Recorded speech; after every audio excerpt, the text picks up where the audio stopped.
नमस्कार Sambit IPL special को आपण मान को स्वागत। एक विशेष कथा महेंद्र सिंह धोनी क्रिकेट लीजेंड विश्व क्रिकेटर खाली भारतीय क्रिकेट नुहे कि आईपीएल कथा नुहे सारा विश्वर जने लीजेंड जने कूल कैप्टेन जने अत्यंत क्रिकेट रणनीति क्रिकेट कूटनीति माहिर मनीष से कौन अवसर नेउछंती कि स्वत प्रश्न रविवार दिन ये शनिवार मैच बेले जहाँ जहाँ सब घटला M A Chidambaram stadium Chennai रे से प्रश्न आपण मान मन से प्रश्न आसी जदि आपण दिल्ली कैपिटल्स एवं चेन्नई सुपर किंग्स मध्य मैच शनिवार देखि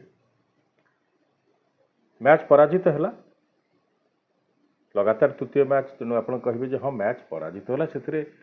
धोनी रिटायरमेंट कथा बा अवसर कथा आपण कहीं उठाऊँ देखो धोनी आंतर्जातिक मैच आ खेलु ना अवसर नहीं सारी घर मैच खेलु ना आप झारखंड पक्षर कौन मैच खेलु ना केवल आईपीएल खेलुं तेणु जदि अवसर ने आईपीएल ही अवसर ने बाकी दुईटी जेहतु से खेलु ना आगु घोषणा कर सारी अवसर नहीं सारी मैच खेलु ना शनिवार दिन आप लक्ष्य करेंगे आम समस्ते देखिले सारा विश्व देखिला धोनीकर बा महेंद्र सिंह धोनीकर बापा और माँ उपस्थित थे मैच देखला बेले बा मैच होउतला बेले स्टेडियम रे बसी थे धोनी पत्नी साक्षी एवं झील जीभा प्रायतः मैच गुड़िक देखा जाती आंतर्जातिक मैच हो बा आईपीएल मैच हो प्रायतः देखा जाती से देखा जा से उपस्थित रहा बड़ कथा नुहे कारण धोनी सहित प्राय से ट्रावेल करती सब मैच देखते किंतु शनिवार दिन पान सिंह जी कि महेंद्र सिंह धोनी बापा एवं देविका देवी जे महेंद्र सिंह धोनी माँ उभय उपस्थित थे नातुणी जीभा सहित बसिक मैच देखुले बहु साक्षी उपस्थित थे पूरा मैच से देखी कहु तांकर पूरा परिवार बसिबा को लेकिन चर्चा आरंभ हो धोनी बोधे अवसर नहीं जाए आईपीएल या बोधे शेष आईपीएल तांकर क्यारियर रहा जाऊँगी नहले माँ बापा कहीं आसता चेन्नई मैच देखा पाखापाखि हाँ कौटी कोलकाता पाखापाखि होता चेन्नई गले रांची देखापी मैच कहीं गले ये बोधे संकेत चेन्नई सुपर किंग्स जड़े पदाधिकारी कहले जे ना 2008 रे कथा ये जो संकेत आड़ को गोटे गति प्रदान कला मो मनरे गोटे धारणा मन गोटे भावना सृष्टि कला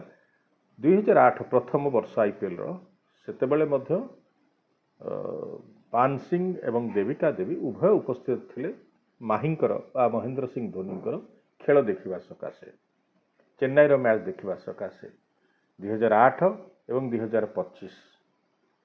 रे उभय उपस्थित थे एम ए चिदम्बरम स्टेडियम रे मैच देखा पुअर तेणु यह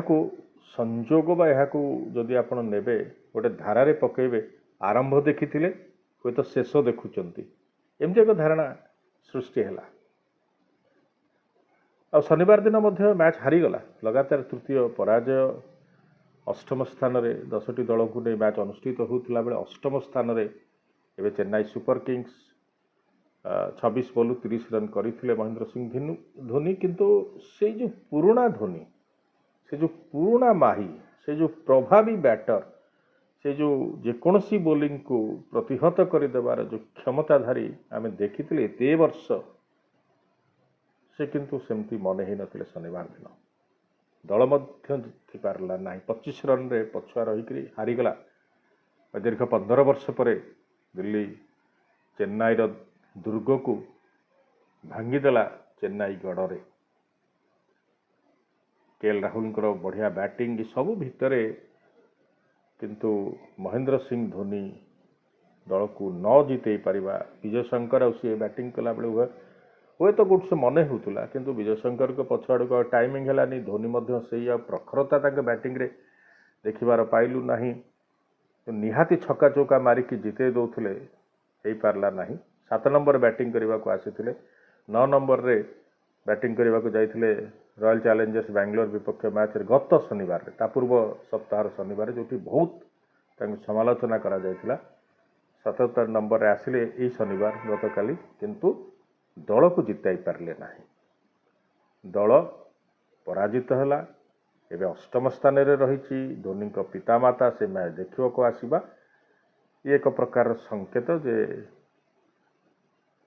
ମନ ସ୍ଥିର କରୁଛନ୍ତି ମାହି 2025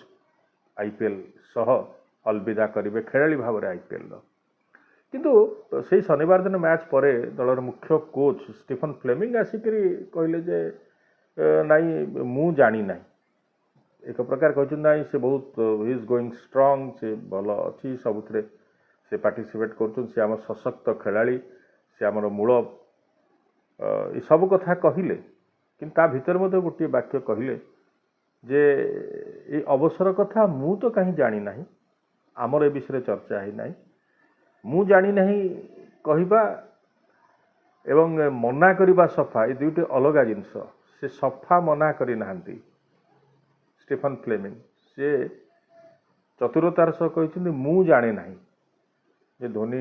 ଅବସର ନେବା ପାଇଁ ଚିନ୍ତା କରୁଛନ୍ତି, ତାଙ୍କ ବାପା ମା ମ୍ୟାଚ୍ ଦେଖୁଛନ୍ତି, ତେଣୁ ଆପଣମାନେ ହୁଏତ ଭାବୁଛନ୍ତି। ଏ କଥାକୁ ନେଇ ସିଏ ସଫା, ନହେଲେ ସେ ସଫା କହିଛନ୍ତି ନାଇଁ ନାଇଁ ଧୋନି ଅବସର ନେଉନାହାନ୍ତି, ଏଇଟା ତାଙ୍କ ଲାଷ୍ଟ ସିଜିନ୍ ନୁହଁ, ଆସନ୍ତା ବର୍ଷ ମଧ୍ୟ ଖେଳିବେ, ଏ କଥା କହିନାହାନ୍ତି ଷ୍ଟିଫେନ୍ ଫ୍ଲେମିଂ। ସେ କହିଛନ୍ତି ଯେ ମୁଁ ଜାଣେ ନାହିଁ, ମୋ ପାଖରେ କିଛି ଖବର ନାହିଁ।